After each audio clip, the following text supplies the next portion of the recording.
The Harvester, Chapter 2. The pattern.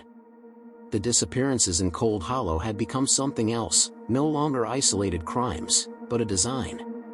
Detective Mara Ellison could feel it in the rhythm of the case files, in the way the numbers rose like notes in a song that refused to end. 10 pumpkins, 10 victims. But as winter approached, something changed. The killings stopped. The town thawed into uneasy quiet, and for the first time in weeks there were no new headlines, no new graves. People wanted to believe it was over. Ellison didn't. She had seen too many patterns in her life as a detective. Violence never ends cleanly. It fades, waits, and then begins again. She kept her office lights low and her walls covered with maps.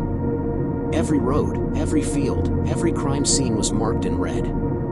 When she looked at them from a distance, they didn't seem random. They seemed deliberate, the way branches grow outward from a single root. Her father had once told her that crime, like nature, follows repetition. You can't understand a storm by watching one raindrop, he'd said. Now she understood what he meant. The next call came 6 weeks later. January 12th. The snow was heavy that morning, blanketing everything in silence. A hiker had found something near the northern quarry, a wooden box half buried in ice. Inside were 3 objects, a broken wristwatch, a church key, and a folded newspaper clipping dated 2001. The headline read, "Reverend Harrow presumed dead in church fire." Beneath the clipping was a message written in ink that had bled from the moisture. "We repeat what we remember." The handwriting matched the letters she had received before. The Harvester hadn't stopped. He'd gone quiet, long enough to make them forget, and now he was speaking again. Ellison reopened the file and built a new timeline.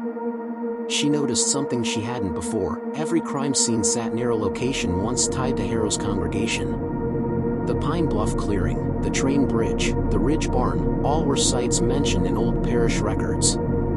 It was as if someone were retracing the path of the old church, step by step.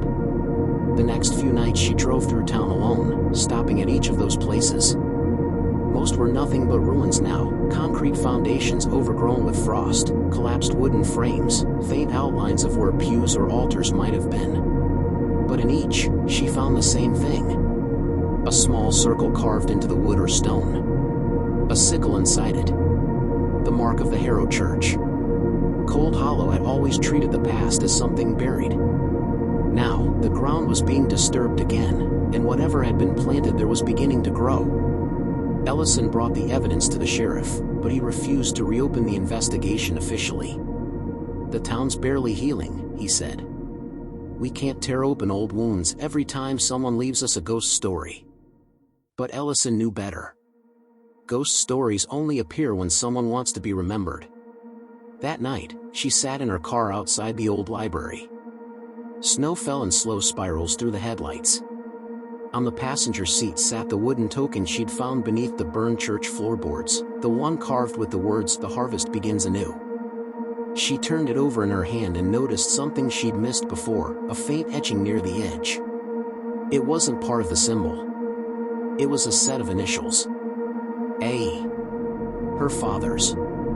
The connection between her family and the Harrow Church was no longer speculation. It was proof. But proof of what? She didn't yet know. Stay locked in for The Harvester, Part 2 of Chapter 2. Like, share and subscribe for more.